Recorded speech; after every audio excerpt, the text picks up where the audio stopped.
From ABC News, it's This Week. Here now, co-anchor Martha Raddatz. Good morning and welcome to This Week. So much to get to this morning, from the president's salute to America to the explosive New York Times report that dropped last night with new firsthand accounts of the squalid conditions at a detention facility in Texas. But we begin with our brand new ABC News Washington Post poll. The president's approval rating at 44%. That's a career high in our poll. And yet 53% disapprove of his performance, making President Trump the only president in modern history to have majority disapproval ratings for his first 2.5 years in office. And just 40% of Americans approve of how he's handling his signature issue, immigration. The numbers there falling sharply along partisan lines. The overwhelming majority of Americans agree immigration as a whole will factor heavily into their 2020 vote. And of course, the backdrop, the growing evidence of a humanitarian crisis on the southern border. That New York Times article, drawing from interviews with current and former Border Patrol agents, detailing outbreaks of scabies, shingles, and chickenpox spreading among the hundreds of children who were being held in cramped cells in a detention center in Clint, Texas. Since Day weekend, these allegations have ignited a debate about American values and how people in government custody can and should be treated. President Trump is defending the handling of those detention centers, and the man he put in charge has too. And Acting Secretary of Homeland Security Kevin McAleenan joins us now. We really appreciate you being here this morning. I know you have been concerned for months about the growing humanitarian crisis. You said it to us about 6 months ago on the show. Right. But I want to begin with that IG report, your own IG report. We saw those disturbing images of the migrants in some of those border facilities and read from the report about overcrowding and unsanitary conditions. This from the report itself as well. 31% of the children at these facilities had been held longer than 72 hours generally. These facilities had been held longer than 72 hours generally permitted under legal standards. Children at 3 of the 5 Border Patrol facilities had no access to showers. Single adults at one facility, some were held in standing room only conditions for a week, and at another more than a month in overcrowded cells.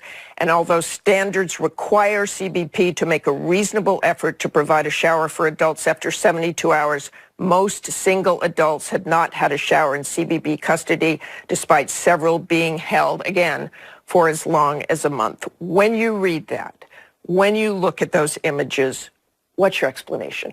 My explanation is that it's an extraordinarily challenging situation. That since I saw you on December 30th, we've had over 500,000 people cross our southern border. The predominant crossings are made by family units, unaccompanied children, and then single adults. The dates you referenced, the first IG report was on May 10th. On May 11th, I had a press conference at the border talking about our overflowing facilities and the challenging conditions in them. The second IG report was June 10th. On June 11th, I testified in front of Congress talking about the challenges in our facilities and that we needed action on the supplemental so we could provide a better situation. On that night of June 10th, I went on Chris Cuomo and said, no American should be comfortable with the conditions in our facilities. So we've been talking about this. We've been asking for help, and we've been identifying the solutions. Shouldn't the whole of government been involved in this? What was the actual plan to deal with this? You've been talking about it all these months, but still you have this. And I want to read from the New York Times report as well. New York Times, El Paso Times, how the report from the Clint facility in El Paso, they say it's based on dozens of interviews with current and former Border Patrol agents, as well as detainees, lawyers, some sworn statements. I read the portion earlier about diseases. The report goes on to say the stench of the children's dirty clothing was so strong it spread to the agents' own clothing. People in town would scrunch their noses when they left work. The children cried constantly. One girl seemed like likely enough to kill herself, that the agents made her sleep on a cot in front of them. The reports say agents were heartbroken seeing this. So back to this, Why couldn't you do more? Why couldn't the whole of government come together? You knew there was a crisis. Right. So we've done a tremendous amount. Since December 30th, when we last talked about this, we had 20 medical providers in our facilities, border-wide. Now we have over 200. We had the U.S. Coast Guard come in and support us with their medical corps. We had the Public Health Service Commission Corps. We have pediatricians in Border Patrol stations for the first time in history trying to help address conditions where children are coming across, 300 a day in those months, in April and May. One. Two, we've built soft-sided temporary facilities. These are spaces that are much more appropriate, high ceilings, more room for children and families. We've put them both in Donna, Texas, in South Texas, as well as in El Paso to provide additional space. We did all this without the funding, hoping that we would get a supplemental to get ahead of the status. We've bought buses to transport people to better places. You talk about this press conference last week. You spoke about the Clint facility after an earlier AP report described inadequate food, water, and sanitation. Here's what you said about the allegations at Clint. Unsubstantiated allegations last week regarding a single Border Patrol facility in Clint Station in Texas created a sensation. That's balanced somewhat since several media outlets toured the Clint Station and saw the actual conditions there, a clean and well-managed facility and well-equipped process. The New York Times report is talking specifically about the Clint facility. Why did you call those allegations unsubstantiated? Because there's adequate food and water, because the facility's cleaned every day, because I know what our standards are, and I know they're being followed because we have tremendous levels of oversight, five levels of oversight. You don't believe the New York Times report? So you're asking... The stench of the children's dirty clothing was so strong it spread to the agent. They had scabies, chicken pox. Why did you say unsubstantiated? You just referenced three things that were unsubstantiated. Inadequate food, inadequate water, and unclean cells. None of those have been substantiated. What I have is an Office of Professional Responsibility, an independent office that oversees our operations report, who went to Clint Station in the same time period. We have the juvenile coordinator. Do you still think they're unsubstantiated, given the New York Times and the El Paso Times report, these specific allegations? So I don't know which specific allegations you're referencing, but let's be very clear. The ones I just read. This is an extraordinarily challenging situation. We had an overflow situation with hundreds of children crossing every day. That's why we were asking for funding for Health and Human Services to provide adequate bed space so those children could be moved from that immediate border processing into a more appropriate setting for children. So I'm not denying that there are challenging situations at the border. I've been the one talking about it the most. What I can tell you right now is that there's adequate food, water, and that the reason those children were at Clint Station in the first place is so they could have medical consolidated. They had shower facilities for over a year. There's been showers there. So this is why we tried to provide a better situation for the brief time they're supposed to spend. The New York Times says that the agency's leadership knew for months that some children had no beds to sleep on, no way to clean themselves, and sometimes went hungry. Its own agents had raised the alarm, according to the story. Okay, we have no evidence. Do you know anything? We have no evidence that children went hungry, first of all.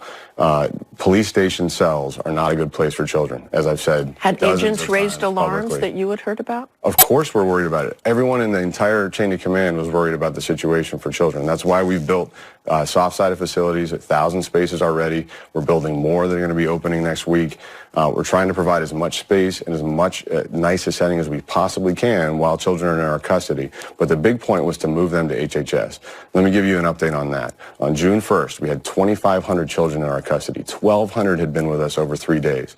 Now that we have the supplemental from Congress, HHS has additional beds. We only have 350 as of yesterday afternoon's report, and only 20 of those children had been with us more than 3 days. So that's a huge improvement based on the resources we asked for from Congress and were finally given. Should the president have used his authorities pursuant to the declared national emergency to redirect funds to address the conditions at the border more quickly? So the declared national emergency did not apply to this scenario. This was a matter, and we had already taken action as soon as we could at the border to provide additional medical care, additional transportation, additional facilities within our existing funding. We were going to have to reprogram it from other Homeland Security priorities. But we did that. And now that Congress has finally come through with the funding, we're able to apply it expeditiously because those contracts are in place and underway. Let's turn to the private Facebook groups with offensive content. We can't show most of it because it is so bad. It is allegedly associated with CPB agents. You have said the agency is going to look into that. ABC and others have reported that CBP leadership was aware of at least one group as far back as February 2018. You've served as acting commissioner since January 2017. Were you aware of this so-called 1015 group? I was not aware of this group. Do you know if your leadership was? So I've been made aware that we had an allegation in 2016 that was investigated, followed up on, and that discipline was meted out on an agent that made an offensive post on that website. Why wasn't the website shut down? Why wasn't that Facebook page shut down? Should it have been? So CBP does not control this Facebook page. This is a group of individuals on their off-duty Did the word go time. out to other agents? Or So just actually, we did put out a policy on being careful on social media, the responsibility to maintain your standards and comply with the code of conduct, even in your private life, even in your personal views. But what I can tell you about this set of posts, as soon as they came to light, I directed an immediate investigation. It had already been reported to our Inspector General. They were already looking into it. We've already put several agents on administrative duties. We've issued cease and desist letters to more, and this investigation is continuing, and the agents will be held accountable if they're CBP employees who did inappropriate things. I don't think it's reflective of the men and women we have. And I want to move quickly to the ICE raids. The president said ICE raids that he delayed 2 weeks ago are going to be starting soon. When it was first made public, did you support the president moving forward with these new raids, and do you now? So a balanced enforcement process has to involve interior enforcement. You can't do this all at the border. That's why I've been going down to Central America to work on the origins of this crisis and address those human smugglers that are incentivizing and inviting people into this dangerous cycle in the first place. That's why we're enhancing our border security. That's why I've asked for Congress to change the laws, but it's also why we need to do interior enforcement. We have situations where we have criminals, fugitives, and people with final orders of removal from an immigration judge. ICE needs to be out there enforcing their authorities. And just one final question. It's also been reported some close Trump allies in the White House are pushing for your departure. You are still the acting DHS secretary. Right. Do you expect to be formally nominated? Do you want to be? I'm focused on solving the problems that we're facing right now, addressing this humanitarian and security crisis at our border, and supporting the men and women. If I could just give you one last close on our men and women, Martha. I've had the privilege of working alongside the Border Patrol for 16 years. I've seen them in midnight patrols. I've seen them in situations where they've lost a fellow agent in the line of duty. These are some of the finest professionals and some of the best human beings that I know. And they do their job with heart. They do their job with honor. And we're not going to let a few people that don't represent the rest of the organization besmirch their reputation. We're going to keep doing our job to the best of our ability. Thanks very much for joining us this morning. Thank you. Up next, Democratic Congresswoman Rashida Tlaib was at the Clint, Texas border facility this week. Her account of what she saw and her response to the Trump administration when we come back. We did today is try to bring the eyes and ears that you all can't have when we go into these facilities. Today, what I learned today and seeing the eyes of a father of a 14-year-old is that it's not about children only. It's also about the fathers and the mothers. But I will outwork your hate. I will outlove your hate. Democratic Congresswoman Rashida Tlaib addressing protesters outside a detention facility in Clint, Texas this week. She joins me from Detroit. Welcome to This Week. I want to get your reaction, first of all, to Acting Secretary McAleenan. So in regards to the report, in regards to what he was saying, it's so contradictory of what we got in the Inspector General's report recently. I mean, what I saw was a number of people at 14, up to 14 in one area, sleeping on the floors. A number of them saying they don't bathe within 15 days, where Congresswoman Ayanna Pressley went up to the water feature, you know, next to the where the water comes out. She turned the knob and there was no water that was coming out. And literally every single woman confirmed what the one woman said, which is, I asked for water and they said, go drink it from the toilet. I think there was too many of us. I mean, there was close to over 10 or 11 members of Congress. Several of them were in the same cell unit where the 14 women or so was at. And then I was in another area where they finally were able to open up the door for me to speak to a grandmother who has been there for 40 days and had not seen her grandson that she came with since then, who's also special needs. Alexandria Ocasio-Cortez, your colleague who was at the border with you, compared the facilities to a concentration camp. Do you agree with that comparison? Absolutely. I mean, there's a number of experts that say this is because it's traumatic. I mean, I don't know how to explain to people what we saw when we're explaining to people, and they're kind of looking back and saying, well, that can't be true. I said, but we were all there. I mean, you have Congressman Castro, Melanie, Norma, all of us were there. We saw what we saw, and we heard from the folks that were in the facilities, and some of them have not seen their children since being there. What you need to also know is, do you know the mere touch, the mere, even me holding the hand, broke them down in tears?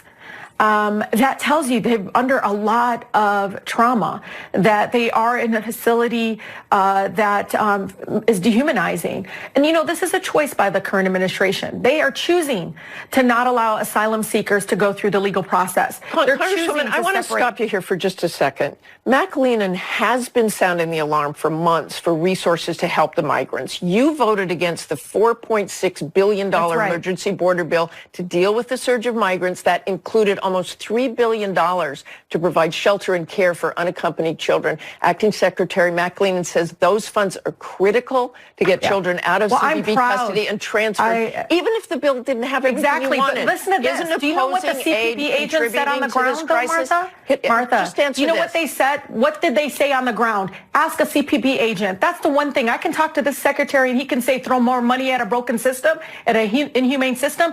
3 agents took me aside, away from my colleagues, and said more money is not going to fix this, that they were not trained to separate children, that they don't want to separate 2-year-olds away from their mothers. That's not what they were trained for. That's not what they signed up for in their service to our country. They signed up to protect the border, not to separate children, not to put people in cages. They all said this is a broken system. This is inhumane. I mean, these are also human beings. These are also fathers and mothers themselves. A woman met an agent who's a mother of 5.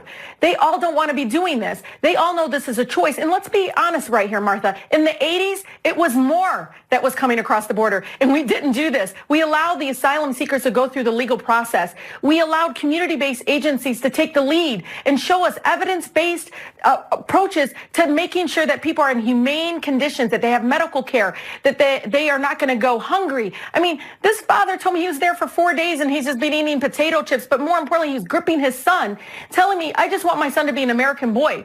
I'm here because I have no other choice. And I can tell you, as a mother of 2, but also as a child of immigrant parents, I know my parents would have done the same thing for me to have a better future. But what our country is doing is creating a generation of children that will remember what our country did to them. And that, to me, I will not vote for something that is broken and deteriorated and is inhumane. That is a choice that I am making, a conscious choice. And I can tell you my district supports me 100% because they know the system is broken. They know that these agents, again, many of them overworked. Suicide is up among CPP agents. Look at the numbers. Look at the Inspector General's report. All of us can't be lying. All of us cannot be saying, we're all saying that it's broken. So when I voted against it, when many of us voted against it, 4 or 5 of us voted against it, it was because we knew this was not the choice that we needed our country to move forward on. There is a better choice, and we've seen it in the 80s. We need to do better than what we're doing now at the border. I want to bring up that aid package again. In a column in the New York Times this morning, the Speaker of the House, Nancy Pelosi, said that you and the 3 other progressives made yourself irrelevant to the process by voting against the bill. All these people have their public whatever and their Twitter world, she said, but they didn't have any following. They're 4 people, and that's how many votes they got. You know, people like us, people like me and Ayanna, Alhan, and Alexandria, we're reflective of our nation in many ways. but many of us didn't run to be first of anything. But more people like us have been missing in the halls of Congress. More people like us, people of color, have been missing in the chamber because most of us, and Ayanna Pressley says it more beautifully, people that are closest to the pain need to be at the table making these decisions. Guess what? We know what it feels like to be dehumanized. We know what it feels like to be brown and black in this country. And I'll tell you right now, we're not going to stand by and sit idly by and allow brown and dark-skinned children to be ripped away from their parents, to be dehumanized, to feel like... What would you say to Nancy Pelosi? What would you say directly to Nancy Pelosi? Honor the fact that we are there, that 650,000 people are represented by each and every single one of us, that there is some sort of, I think, in many ways, something special about having a refugee, having a woman that, you know, has experienced alone what incarceration has done to her family, right? All of us have these experiences that I think have been missing in the halls of Congress. Honor that, respect that, put us at the table. Let's come up with a solution together. But there is a better approach. They passed something out of the House. Still, I will not support anything that is broken and that dehumanizes people. But guess what? Mitch McConnell sent you back something that was worse. And I'll tell you right now, I mean, all you can do is focus on him. Uplift the women, especially the women of color within your caucus that are out there, because I'll tell you, more people like us, more people like me that come out to vote, we win. All of us win. And okay, I'm going to have to stop you there for time. It is very disappointing that the speaker would ever try to diminish our voices in so many ways. Again, I appreciate your comments. Very much for joining us. Thank you so much. Coming up, the Powerhouse Roundtable tackles our new ABC News Washington Post poll and Joe Biden's latest apology. We'll be right back. 10 Democratic presidential candidates campaigned in Texas on Friday, hoping to win the support of a key national teachers union. A recent Quinnipiac University poll shows former Vice President Joe Biden polling 4 points ahead of President Trump in Texas. And in 2018, a Democrat, Beto O'Rourke, nearly defeated longtime Republican Senator Ted Cruz. So could traditionally red Texas become a swing state in 2020? We ask 538's Nate Silver, do you buy that? First, let's start with making the case for why Texas might be a swing state. And by the way, Texas has 37 electoral votes, so when it flips, it's a pretty big deal. Number one, it certainly has gotten closer in recent elections. Hillary Clinton lost it by 9 points, compared to Barack Obama losing by nearly 16 points in 2012. A bit more impressively, Beto O'Rourke lost Texas by only 3 points, technically 2.6 points, to Ted Cruz. Also demographically, if you came down from outer space and wound up in Texas, you might think this looks like a purple state, given what I know about American politics. Latinos made up 3% of eligible voters in Texas in 2018, and nationwide, Latinos voted for Democrats last fall by huge margins. You also have a big Asian population, a big African-American population. Houston and Dallas and Austin and San Antonio are all big, vibrant, increasingly dense and diverse cities. But there are a couple of things that give me pause. One concern for Democrats is that in Texas, if you poll registered voters, you'll often see some pretty purple numbers. But who actually turns out to vote in Texas? Traditionally, it's older, more white, more Republican voters. And so unless you have a poll of what pollsters call likely voters, you want to take these polls with a Texas-sized grain of salt. So could Democrats win Texas in 2020? Sure, there's a chance. But do I buy that Texas is already a swing state? No, I'm not ready to buy it yet. Ask me again in 4 years. So a Texas-sized grain of salt. Our thanks to Nate. The Roundtable standing by to dive into all things 2020, including the latest from our new ABC News Washington Post poll. We're back in just 30 seconds. And let's bring in our Roundtable, ABC News political analyst Matthew Dowd, ABC News correspondent Karen Travers, who covers the White House for us, Steve Inskeep, host of NPR's Morning Edition and the Up First podcast, and 538 senior political writer Perry Bacon Jr. Welcome to all of you. It's great to have you here, and welcome to you, Karen Travers, a first here today. To Matt, but Matt, I want to start with you. Let's get right to the ABC News Washington Post poll out this morning. Backed by a strong economy, of course, the president has reached his highest approval rate in office. In our polling, approval rate of 44%, still well below 50%. What should any 2020 Democrats be concerned about looking at these numbers, even this far in advance? Well, 44% is like saying you're the thinnest person at fat camp. I mean, it's not a good number to go into as a president. And as we know from the polling, the average number that the president had in ABC polling over the course of his 2.5 years is 39%. No president has been that low in that. I think there's parts of the poll that the president can celebrate, which is on the economy. His problem is every other issue he's underwater on. And Democrats have to be concerned that even at that point of low approval ratings and where the president stands today, they don't have overwhelming leads when you go from adults to registered voters. They do have leads. Biden has a lead, but it closes fast. So this is going to be an exceedingly competitive race from now until November 2020. Karen, the big number that also stands out in her poll is the majority of the country approves of Trump's handling of the economy.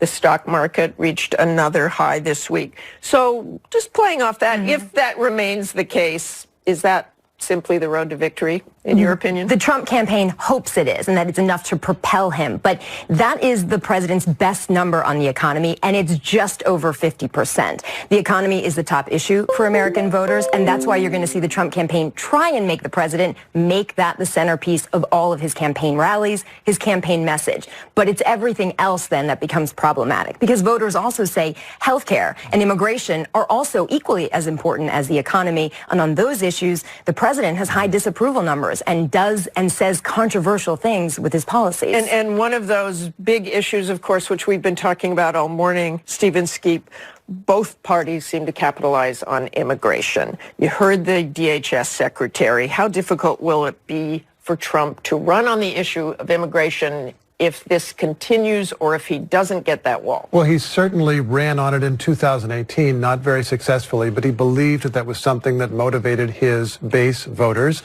And there can't be very much doubt that it does. We should remember that people who are more conservative have a different media diet, and they're seeing a different narrative about what's going on in these detention centers and who's responsible. And the president does have a simple message. If they don't like the conditions, they shouldn't come, something that he has just said in the last day or so, and that people in more conservative media outlets will be saying. We should also note in the poll, Martha, 44% approval rating is not good, as Matthew correctly notes. And yet in the same poll, when asked how people might plan to vote against various Democrats, the president gets up to 46, 47, 48%. There are people who disapprove of the president, or who at least don't approve of the president's performance, who are nevertheless saying in the same poll they're ready to vote for him. There are people who think he has been unpresidential who are nevertheless saying in the same poll they're ready to vote for him. That happened in 2016. It's the thing that could get the president back. Especially important with those independents. And Perry, the first look at polling since the first Democratic debate, the latest ABC News Washington Post poll shows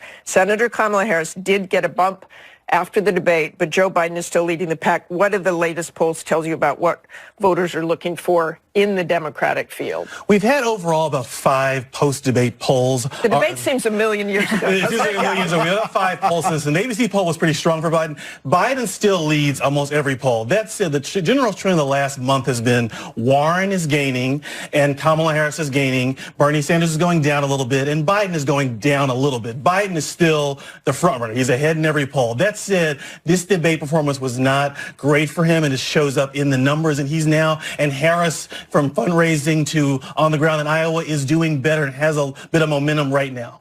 Can the other candidates, Matthew, the other Democratic candidates, really chip away at Biden at this point? Well, it shows that in the aftermath of the debate they can, because Joe Biden was sitting at 28 or 30%, and in our poll and other polls, he's now down to a quarter or 20% of it.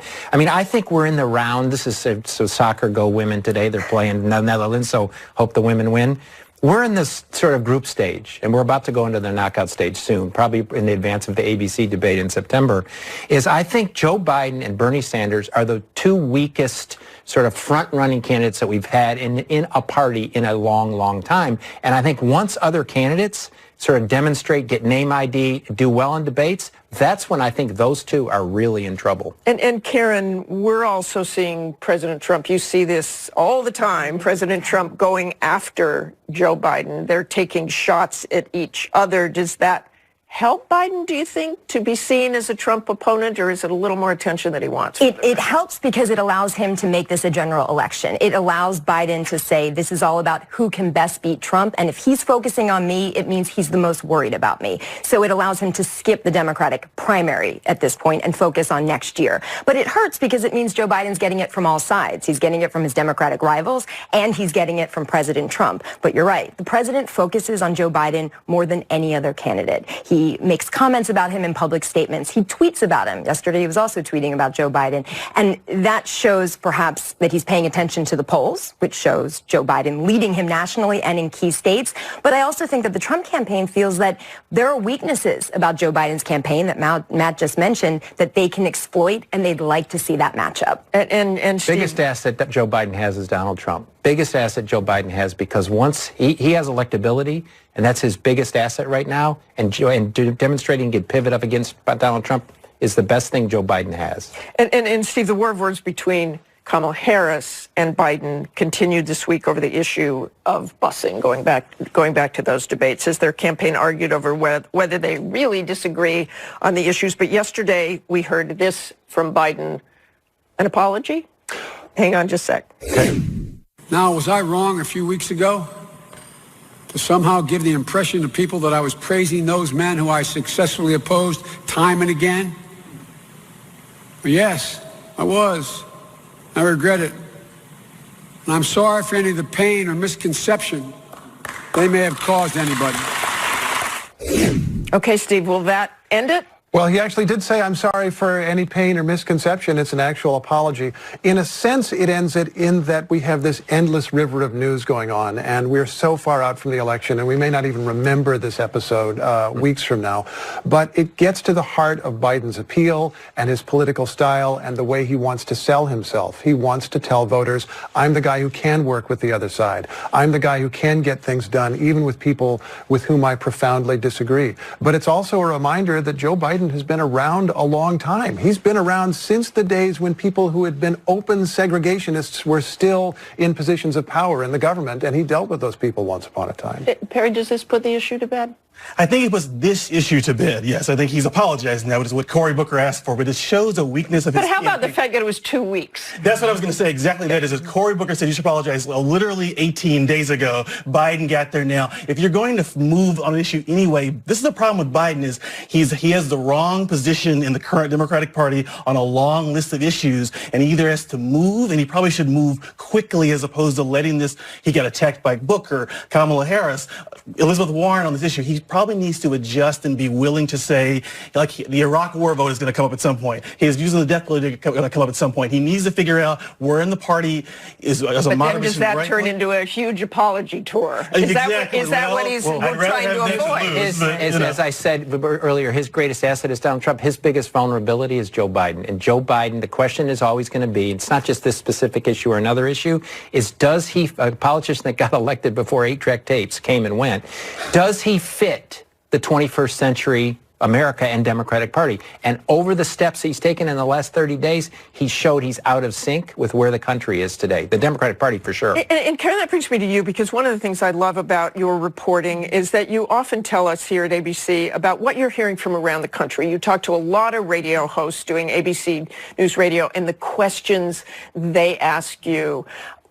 Tell us what you're hearing about what voters are thinking of all this. This is about Donald Trump's personality. And every time we talk about policy, it's through the prism of his personality. He announces something, and it's how he does it, how he plans to go down a path on health care or immigration. And the president makes this all about personality because of the nicknames, the personal insults of other candidates. You're never going to see the president get out there and give a detailed rebuttal to a policy position of Elizabeth Warren or Joe Biden. That's just not how he does politics. And when it is on his terms, voters recognize that. And then they're not focusing on the policy, they're focusing on the cult of personality of President Trump. And so how do the Democrats get them back to focus on issues? I had an opportunity in South Carolina to talk with a bunch of Democratic voters a couple of weeks ago. And for Democrats as well, it's all about Donald Trump. And their question, voter after voter after voter, is who is going to beat this man? That, of course, is why Joe Biden has seemed strong up to now, because it's presumed that he can beat this man.